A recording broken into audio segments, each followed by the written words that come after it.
ఈ నిషా ఎక్కడికి వెళ్ళుంటుంది? కొంపదీసి మళ్ళీ ఏమన్నా అఘాయిత్యం చేసుకుని ఉంటుందా? నా సహనాన్ని పరీక్షించకు. నీకు 24 గంటలు టైం ఇస్తున్నాను. సరిగ్గా 24 గంటలు. ఈ లోపు నువ్వు ఈ ఇంటిని, కిరణ్ని వదిలి వెళ్ళిపోవాలి.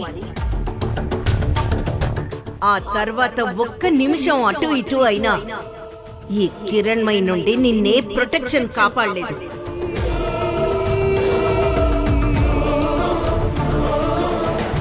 ధర్మం వైపు నిలబడ్డ ఒక తల్లి ఆగ్రహం ముందు ఏ అధర్మం నిలబడలేదు. లోపల సూసైడ్ చేసుకోవడానికి ప్రయత్నించిన అమ్మాయి మీకేమవుతుంది?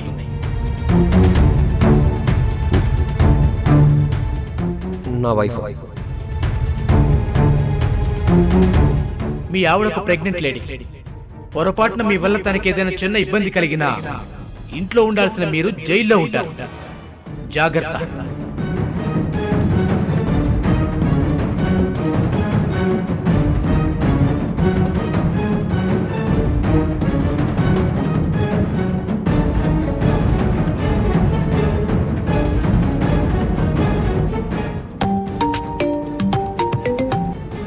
చెప్పు కిరణ్, నిషా ఇక్కడ కనిపించట్లేదు.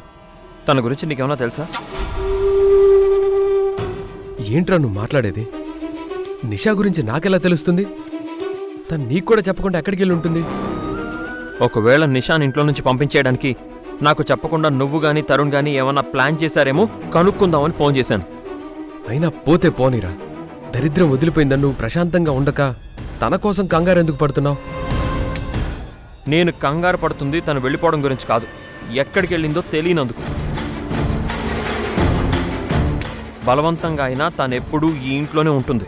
తన గనక ఏమన్నా అయితే నాకు, అమ్మకి, మొత్తం ఫ్యామిలీకి ఏదో ఒక ప్రాబ్లం వస్తుంది. అది కూడా నిజమేరా. అసలు ఈ నిషా నీ జీవితానికో శాపంలా మారింది. ఈ విషయం గురించి తరుణ్కి ఏమన్నా తెలిసేమో కనుక్కుంటావా? ఒక్క నిమిషం లైన్లో ఉండు కిరణ్. తరుణ్తో కూడా ఒకసారి మాట్లాడదాం. తరుణ్, తరుణ్. ఏంటన్నయ్య? ఒక అర్జెంట్ మ్యాటర్ రా. నిషా ఇంట్లో కనిపించట్లేదంట. కిరణ్ ఫోన్ చేశాడు. అవునా? ఒక్క నిమిషం మాట్లాడు. ఇంత హడావుడి చేసిన నిషా హఠాత్తుగా ఎలా అదృశ్యం అవుతుంది? ఒకవేళ అమ్మ వార్నింగ్కి భయపడి తనంతట తాను వెళ్ళిపోయిందా? లేకపోతే తనే ఏదైనా డ్రామా ప్లే చేస్తుందా? నిషా గురించి తన పేరెంట్స్ని అడిగినా వాళ్ళు నిజం చెప్పరు. మనమే ఏదో ఒకటి చేసి అసలు విషయాన్ని తెలుసుకోవాలి. సరే, నీకు కుదిరితే తను ఎక్కడికి వెళ్ళిందో ఏంటో ఒకసారి కనుక్కోనయ్యా. నువ్వు ఎక్కువగా టెన్షన్ తీసుకో కిరణ్. మనం అన్ని రకాలుగా ట్రై చేసి ఆ నిషా గురించి తెలుసుకుందాం.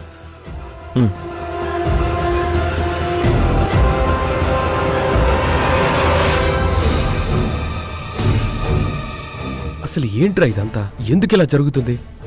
దీని వెనక ఎవరుండొచ్చంటావు? నేను అదే ఆలోచిస్తున్నానన్నయ్య. నాకెందుకో ఇదంతా నిషా మేఘనల కొత్త డ్రామా ఏమో అనిపిస్తుంది. అంటే నిషాతో కలిసి మేఘన మళ్ళీ ఏదైనా ప్రమాదకరమైన డ్రామా ప్లే చేస్తుందంటావా? నా అనుమానం కూడా అదే అన్నయ్య.